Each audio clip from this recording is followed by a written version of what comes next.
रुपए की आत्मकथा। मैं भारत की राष्ट्रीय मुद्रा रुपया हूँ। मेरे अभाव में लोगों का जीवन अत्यंत कष्टप्रद हो जाता है। जिनके पास मैं नहीं होता उन्हें लोग दरिद्र एवं निर्धन कहते हैं। आइए आज मैं आपको अपनी कहानी बताता हूँ।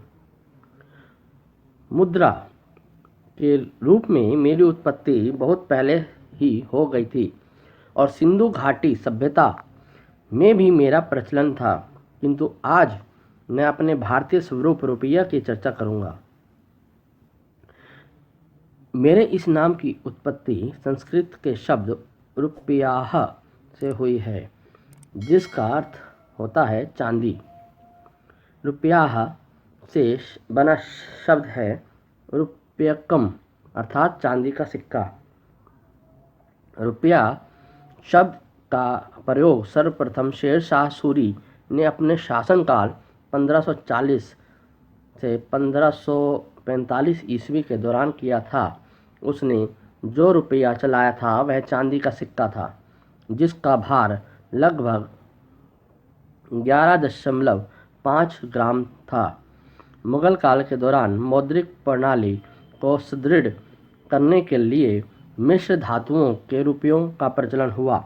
ब्रिटिश काल के दौरान चांदी के रुपये के सिक्के का प्रचलन प्रारंभ हुआ, जो 91.7% तक शुद्ध चांदी का सिक्का था।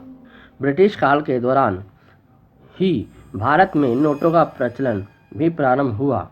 अब सोने चांदी के बदले सस्ती धातुओं के मिश्रण से मेरा निर्माण किया जाता है। मैं 1 रुपये से लेकर 1000 रुपये तक के नोट में उपलब्ध हूँ। ब्रिटिश काल से लेकर भारत की स्वतंत्रता प्राप्ति के बाद जुलाई 2010 तक मुझे दर्शाने के लिए हिंदी में रू तथा अंग्रेजी में री 1 रुपये के लिए एवं RS 1 से अधिक के लिए का प्रयोग किया जाता था। अब मेरे लिए एक का आधिकारिक प्रतीक चिन्ह RS 15 जुलाई 2010 को चुन लिया गया है, जिसे IIT Guwahati professor D Uday Kumar ने डिजाइन किया है। इस तरह अमेरिकी डॉलर, ब्रिटिश पाउंड, जापानी येन एवं यूरोपीय संघ के यूरो के बाद मैं भारतीय रुपया RS 5वीं ऐसी मुद्रा हूँ जिसके प्रतीक चिन्ह से अंतर्राष्ट्रीय स्तर पर पहचाना जाने लगा है। मुझे भारतीय रिजर्व बैंक जारी करता है, यही मेरा बाजार नियामक का कार्य भी करता है। पैसे के रूप में देखा जाए तो मेरा मान 100 पैसे के बराबर होता है। मुझे कई नामों से जाना जाता है। मेरे निर्माण के लिए कुछ मानदंड निर्धारित हैं। इसका अधिकार भारतीय रिजर्व बैंक को है, जो राष्ट्रीय स्वर्ण भंडार के आधार पर मुझे जारी करता है। अपनी उत्पत्ति एवं प्रचलन के बारे में बताने के बाद अब मैं अपनी विशेषताओं के बारे में बताने जा रहा हूँ।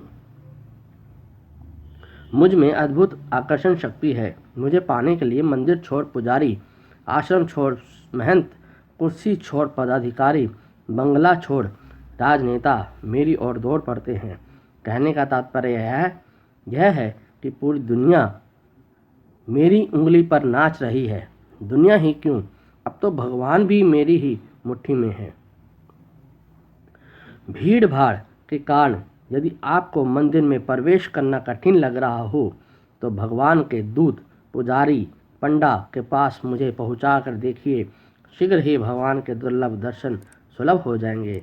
यह महज एक व्यंग है। मेरा महत्व आपको कहाँ दिखाई नहीं पड़ता। हेदवा के अभाव में तड़पते रोगी के पास जब मैं पहुंच जाता हूं, तब उसके जीवन में आशा के दीप जलने लगते हैं। भिखारी के खाली कटोरे में मेरी उपस्थिति मात्र से भिखारी को अन्नपूर्णा देवी के दर्शन होने लगते हैं। अभावग्रस्त विद्यार्थी के पास पहुंचते ही मैं उसे सरस्वती दूत दिखने लगता हूँ। राज्य के खजाने में मेरी कमी से सबल राजा के भी माथे पर चिंता की लकीरें खिंच जाती हैं। तिजोरियों में मेरी अनुपस्थिति तो सेठ साहूकारों के लिए हृदयाघात जैसी जानलेवा बीमारी का आमंत्रण है। भोगियों के लिए मैं ही सब कुछ हूँ। अतः रोगी हो या भोगी, राजा हो या रंक, विद्यार्थी हो या व्यापारी, सभी के लिए मैं जीवन हूँ। यह मेरा व्यवहारिक परिचय है। अर्थशास्त्र की भाषा में कहूँ तो मैं विनिमय का माध्यम हूँ। वास्तविकता भी यही है कि मैं एक साधन मात्र हूँ, लेकिन आजकल लोगों ने मुझे ही साध्य बना लिया है। किसी चिकित्सक से यदि आप पूछें कि आपके जीवन का लक्ष्य क्या है, तो वह उत्तर देगा, खूब सारा पैसा कमाना। किसी अभियंता से भी यह प्रश्न पूछने पर उसका उत्तर भी यही होता है। कार्यालयों में लिपिक से लेकर अधिकारी तक तथा छोटे व्यापारियों से लेकर बड़े उद्योगपतियों तक सब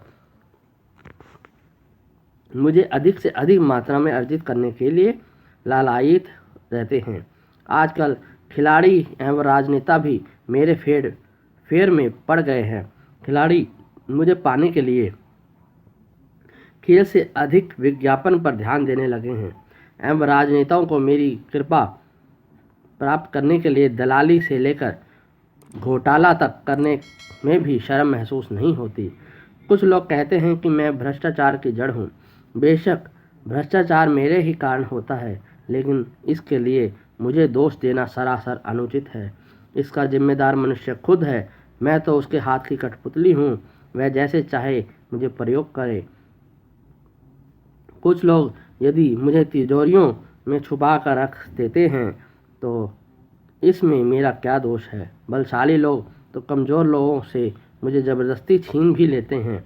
लोग किसी भी प्रकार के अनुचित कार्य करवाने के लिए प्रेरक के रूप में मेरा प्रयोग करते हैं, तो इसमें मेरा क्या दोष है। यदि मैं व्यभिचारी के पास होता हूँ तो लोग उसे भी अच्छा मानने लगते हैं। इसे तो मनुष्य की मूर्खता कहा जाना चाहिए। मेरा प्रयोग कर लोग सफलता की राह आसान करने के लिए तत्पर रहते हैं। ज्ञान के बारे में यह कहा जाता है कि बांटने पर यह बढ़ता है, लेकिन मेरे बारे में यह प्रसिद्ध है कि मुझे खर्च कर फिर से मुझे पाया नहीं जा सकता।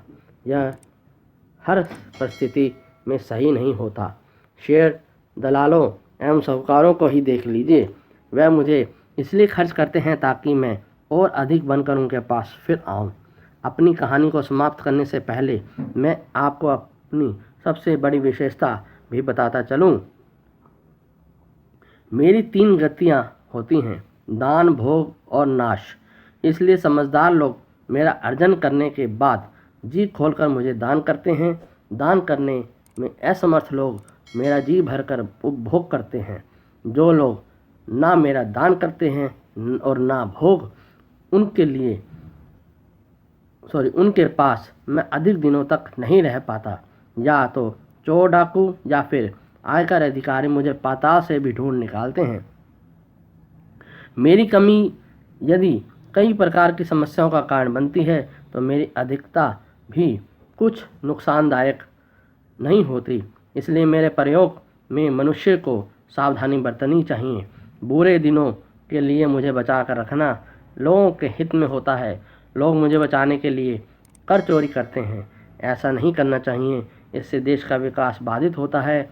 मेरा ठीक से प्रयोग कीजिए, फिर देखिए न केवल आप बल्कि आपका परिवार, समाज और देश भी प्रगति के पथ पर तेजी से अग्रसर हो जाएगा।